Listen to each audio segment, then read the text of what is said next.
Oh, we've got a lot of people joining now. This is great. So before we begin, I just want to acknowledge that today is the 20th anniversary of the September 11 terror attacks in the US. This is something that a farmer in Ohio did by planting different crops to acknowledge the day. And obviously, this remains a terrible and incomprehensible attack on civilians. And so today, our thoughts and prayers are with the victims and their families.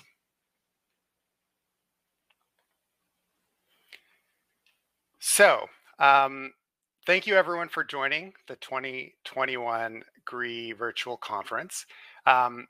If you can see the chat, I know some of you maybe move things around so you can't see it, but the chat is just a great way to stay engaged with other people and potentially the speakers as well. So just as we get started, everyone who is able to in the chat, can you just go in and tell us where you're from? Denver? Houston, Texas? Barcelona, Spain? Brazil, Louisiana, Arlington, Virginia, another Houston, Scottsdale, Arizona, Toronto, Canada,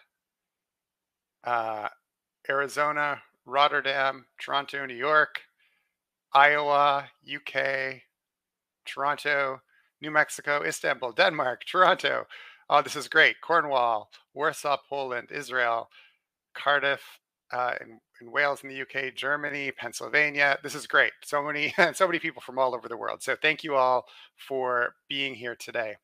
I want to start out today with an announcement that we're really excited about. So this is my son Bryson and his big brother Connor.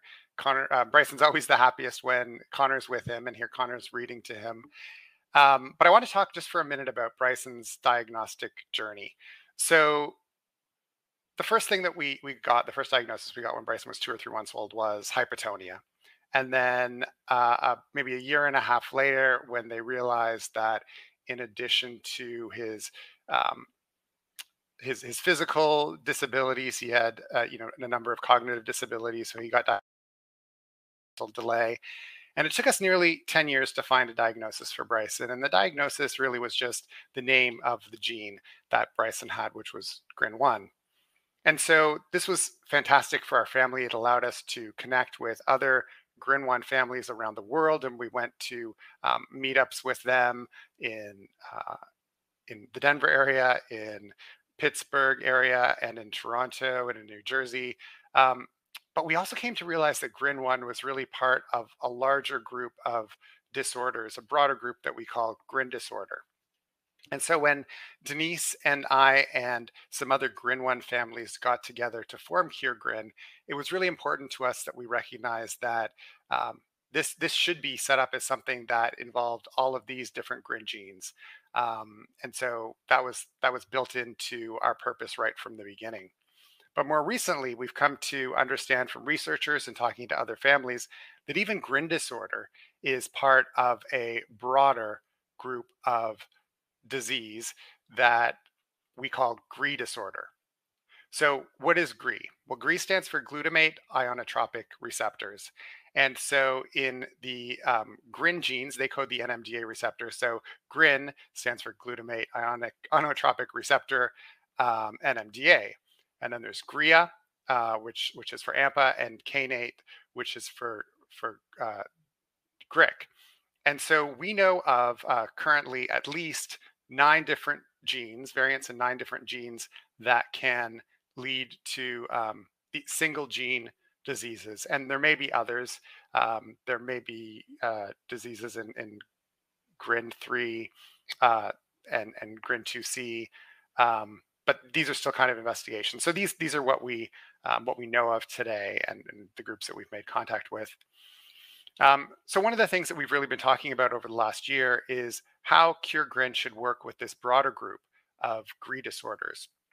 And what we've come to realize in talking with our scientific advisory board is that working more closely and incorporating these GRI genes will really accelerate our path to treatments and cures for all GRI disorders.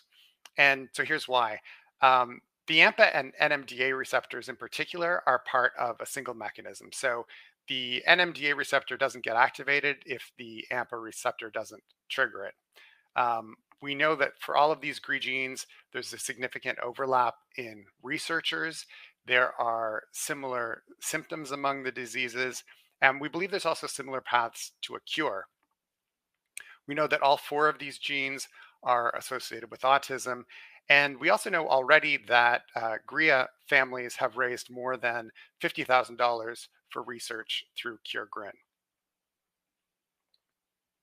So as of today, we are officially changing Cure GRIN's mission. So from our mission of to find cures and treatments for people around the world living with GRIN disorder, we are adding GRIA disorder and GRIC disorder to our mission. And if we find patients with single gene GRID disorder, they'll be part of it as well. And so we have all these new faces joining us today. These are children living with GRIA disorder and GRIC disorder. So welcome to our family. We're really excited to have GRIA and GRIC members along with GRIN members as we move forward together as one community, working with researchers and scientists to find cures and treatments for our kids. So feel free, everyone, to use the chat to welcome our newest members. So as we go forward in terms of how we're incorporating GRI into how Cure GRIN works, this is Heather Cartwright. She's a GRIA 4 mom, and we've added her to the Cure GRIN board. When we rolled out our research roadmap a few months ago, we built it so that all of GRI is in scope. We've got changes coming to our website, to our Science and Medical Advisory Board. Future events are going to be focused on GRI, not just GRIN. You'll see some of that already today. And some of the other bigger questions, like what it means for our board of directors makeup and whether we will change our name, all those kinds of things. We're going to take time to think through strategically, and what we're going to come back and let you know and consult with families in terms of what we do with that. But as of today, really excited to be moving forward with this more inclusive Cure GRIN. Wanted to give an update on something that I announced a year ago. So a year ago, we announced that we were giving a $75,000 grant to CFIRV, which is the Center for Functional Evaluation of Rare Variants at Emory University in Atlanta. And we gave a $75,000 grant for them to do functional analysis on 50 variants. And so those have all been completed. So if you look at this chart here, you can see that there were 13 functional analyses done for GRIN 1, 14 for GRIN 2A, and 23 for GRIN 2B. And you can also see the results. So among all of these genes, just doing the math really quickly, but I guess 14 across the 3 were likely gain of function, 21 were likely loss of function. There were 5 where the researchers could tell that the genetic variant altered what was going on in the receptor, but it wasn't clear whether it was a gain or a loss of function. And then there were 10 cases where it wasn't altered, at least using the methods that are used there. They couldn't see how through electrophysiology that there was any kind of change in the way that the gene functioned. So that's really important. We have a session later today that's talking about what gain of function and loss of function mean. So we think it's really important that more and more families are able to understand this. We recently unveiled our research roadmap, and there's a long presentation that we gave just after that was delayed. So I'm not going to get into it here. If you want the details, you can find that on the Cure GRIN YouTube channel. But basically, I'll go through some of the highlights quickly. That our goal was to identify and prioritize the specific questions that need to be answered in order to develop cures and treatments for GRI disorder. And we're doing this for 2 reasons. So one is to define how Cure GRIN invests resources, our time and money, but also to influence priorities for research, biotech, and other GRIN advocacy organizations. We did a family survey where we learned that the most important issues, and you'll see we included a small number of GRIA families here as well, but the most important things that families wanted us to focus on were intellectual disability and communication, epilepsy, and mood, behavior, and neurostorms. We're moving forward with a three-tiered approach that basically includes both gene therapy and drugs, some that target the NMDA receptors or the other AMPA or GRIC receptors directly, but some also that target the symptoms. And then we identified these 10 essential questions. And the reason I'm highlighting this again today is that when we were putting together the agenda for today's conference, we really built it around these 10 questions. So we tried to make sessions that would help us answer as much as possible the questions that we identified. So outcome measures and biomarkers. So this is about how do we know that any kind of treatment that we try to give our kids when we're trialing it is actually working. What is it we want to measure beyond epilepsy, and how do we measure it? How do we find biomarkers that can help make this easier for us? Is it possible for a cure at any age? There's some promising research that suggests that that there is a wide window, but we won't know until more research is done.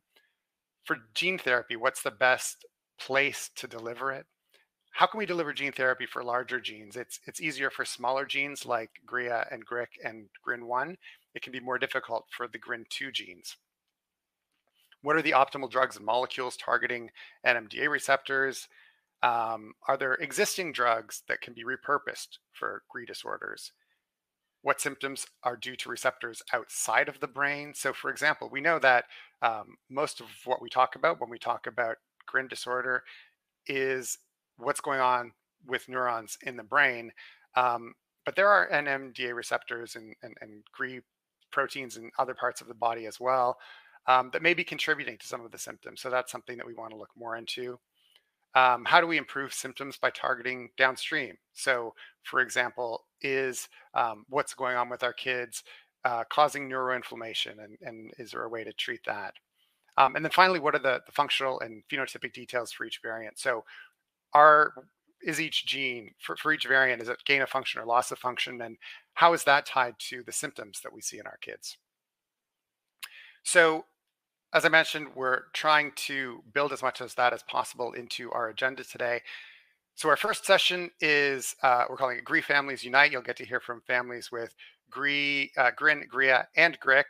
The second session is focused on gene therapy. And we've got two sessions today where there are kind of big announcements coming in terms of partnerships between families, industry, and researchers. And this is the first one. So really encourage you to be part of that. Then we start doing breakout sessions. So in the next session, I'll highlight here that there is a sibling chat. We have hosts, two hosts there, Connor and Abby. So encourage you to your children, and we're opening this to any age, so children or adults, siblings, please feel welcome to join there. We also have breakout sessions during the day in different languages, so you'll see the Italian session there is first. Then we've got a few other sessions, outcomes of biomarkers. We've got journey of life with GRIN disorder. We've got a session after that on what treatments are out there for GRIN patients, drugs and molecules. And this is another one where we are going to have some news from the biotech industry in terms of potentially exciting news related to GRIN research and potential treatments. And I won't go over all of this. Hopefully you've all seen the agenda. But I'll just note that at the end of the day, this is always popular. We have an Ask Me Anything session where we have three researchers, one of whom is also a physician, who will just basically be there to answer any questions, anything you want to know about any of the GRIs. And you can ask the questions there, and they'll try their best to answer them. And I just see in the chat, Calliope mentioned to join the breakout sessions. Click on breakout sessions on the left. And for language in the sibling chat session, click on language, meetup, and sibling chat on the left column. And there'll be a join button that will appear just before the sessions are about to start. So with that, I'm going to hand it over to Denise Renner for our second announcement. Hey guys, I'm Denise Renner. I'm the president of GRIN, and this is Brett. And he suddenly realized he's on camera, so he's putting on the charm. But I wanted to share with you some exciting news. We know that we've mentioned this online collaborative community, and we're excited to roll that out to you today, GRIN Connect. There will be a demo. Keith will be demoing it later on in the afternoon, so please be sure to join that session. We will be adding the link here in the chat. Keith has added it, thank you. If you could please go ahead and register now so that on the back end we can go ahead and approve you so we could be more of a working session in that afternoon. And of course, my phone rings. So we're excited to share that news with you today. And I really want to also thank the Chan Zuckerberg Rare as One grant for providing the support to make this possible for our community. Next slide.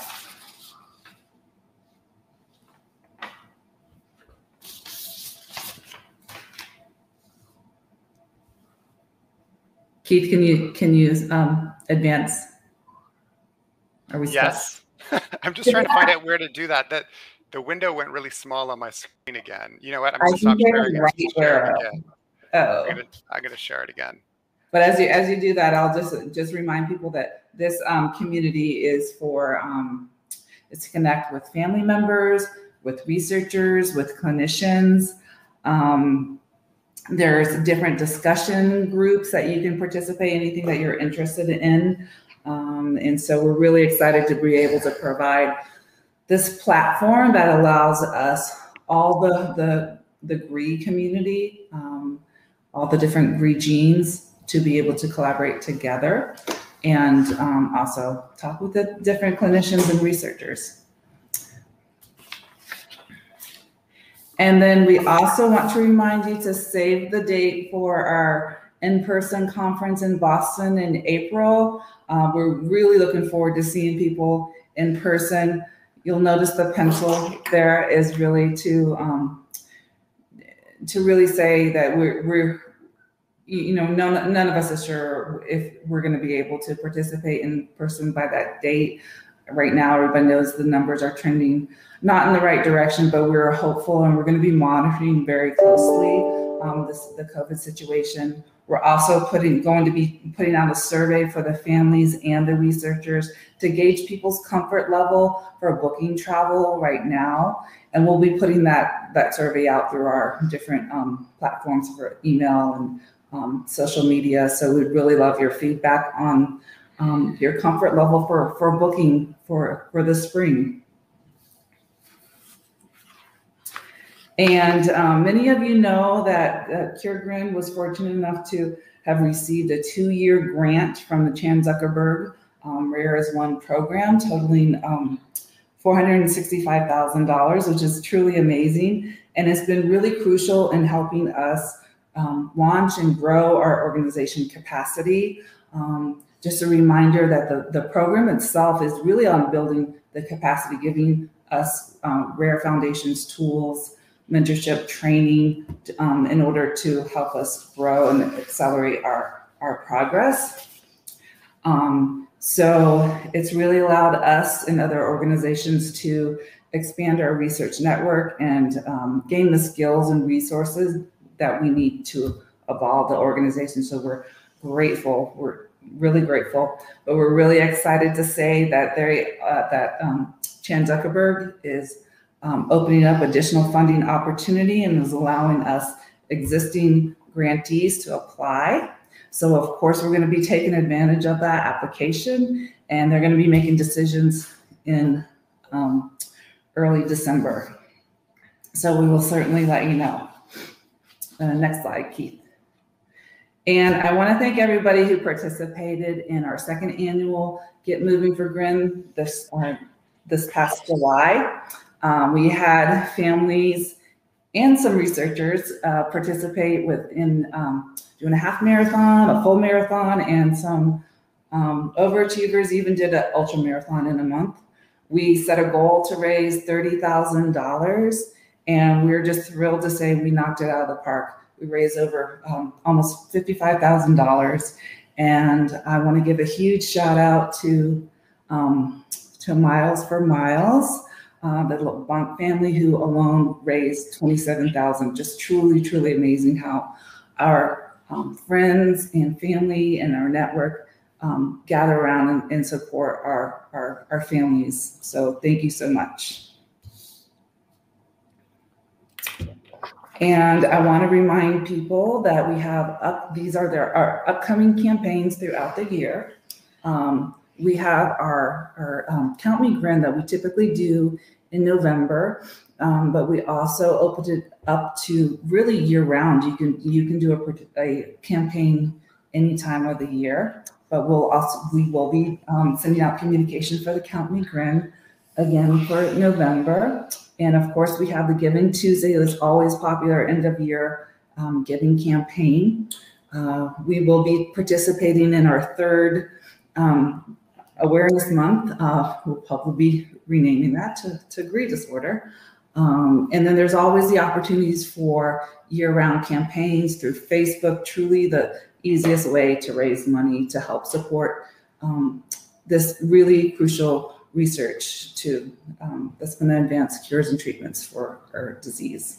Amazon Smile, everybody orders on Amazon, truly a really easy way to support GRIN research. And I think that's it for this slide.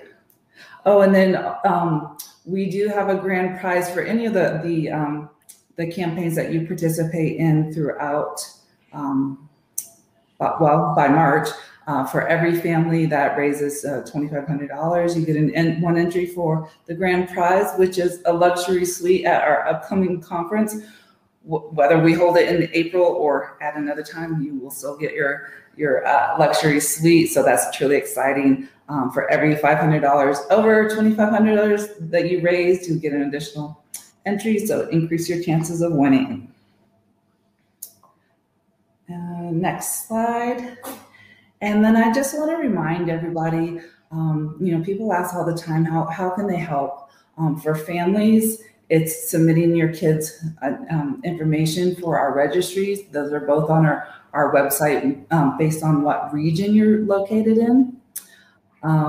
Creating a fundraiser we talked about. And we really hope to see you in the spring in Boston.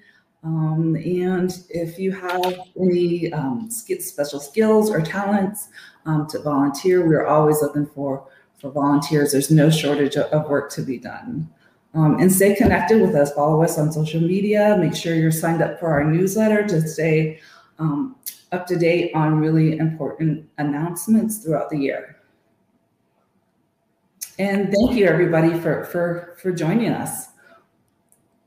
We have up next, we're going to share the Greece family stories, and that's going to be right here on the main stage. So you don't have to go anywhere, just stay here, and we're going to start our next session, and we're going to hear from some amazing families that I think we can all really relate to.